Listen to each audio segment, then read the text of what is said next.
Now let's dive deep into this big LGBTQ plus story for today. I'm Faye Watt, and let's queer up business. Orlando finally reveals images of Pulse nightclub shooting memorial. Orlando's Pulse Memorial Advisory Committee has chosen a final design for a permanent tribute to the 49 lives lost in the 2016 nightclub shooting. Set on the original site, the memorial will feature an elliptical walkway with 49 rainbow-colored glass panels, a private indoor space for mementos, and an outdoor garden honoring survivors. A reflection pool will display a rainbow heart and an electrocardiogram pulse. The committee will meet with the Orlando City Council on February 24th to finalize details. The city aims to begin construction bids in March and select a contractor by July. Mayor Buddy Dyer hopes the memorial will be completed by late summer 2027. At Hotspots Happening Out, we were deeply touched by executive producers Al Ferguson's friendship with Eddie Sotomayor, who was also known as Top Hat Eddie, who was lost at the Pulse nightclub massacre. This is a long time coming, folks. This was 2016, so we're going on 8 years, right? Almost 9 that this happened.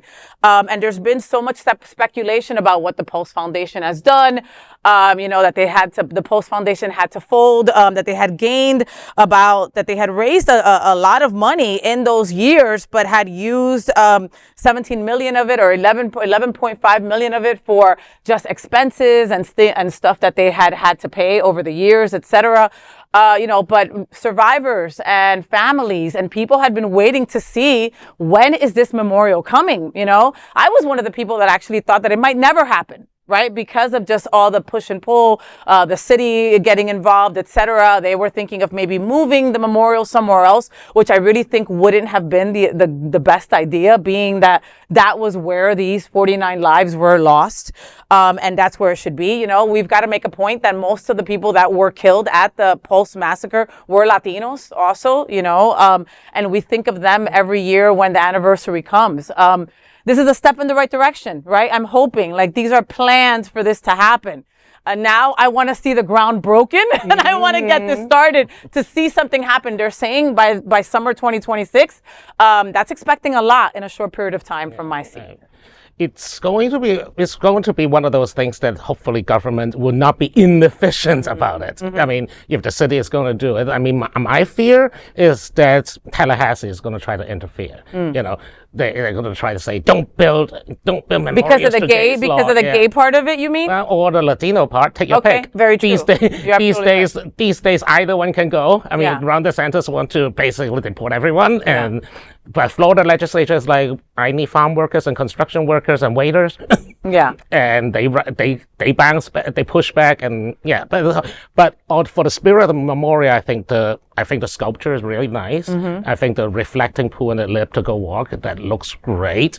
So hopefully that would become a good, I won't say solemn, but sober memorial. A part of me is not that shocked that it's taken that long, because creating a memorial for something of a wound this deep in our society, it has to be done very, very delicately and very thoughtfully. So I think Mayor Buddy Dyer is doing a good job with moving this forward. It does look very beautiful, because as someone who's interviewed a Pulse survivor and has had friends that weren't at the club but were at the hospital after, it just always hits me when talking about Pulse, just as a brick wall of what happened that night. So I'm glad that the city took the time to think about how to do this right. And and it's hard, you're running a nightclub, this tragic event happens, this trying to be thrusted, then has to deal with it, trying to do, what do you do to talk about it? Running a nonprofit is not easy. And doing all the right things and making sure that the families are happy, the survivors are happy, the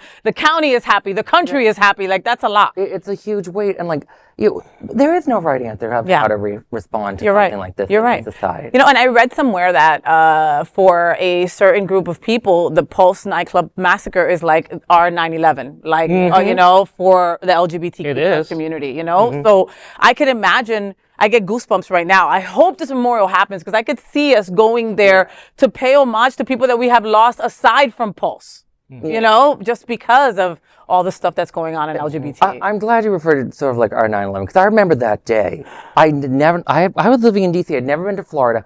I verbally screamed at the television when they released it, because it hit me and it hit everyone I knew just so hard. Like, and I'm sorry, most of our viewers, it hit us so differently than almost any other shooting that we've seen in the last 20 years. Well, and it also didn't help that it's 3 hours away from us. I mean, it literally is right there. And we know so many people down here that spend their weekends in Orlando because it's right there. You know what I mean? I was in Orlando that weekend. We didn't go to Pulse.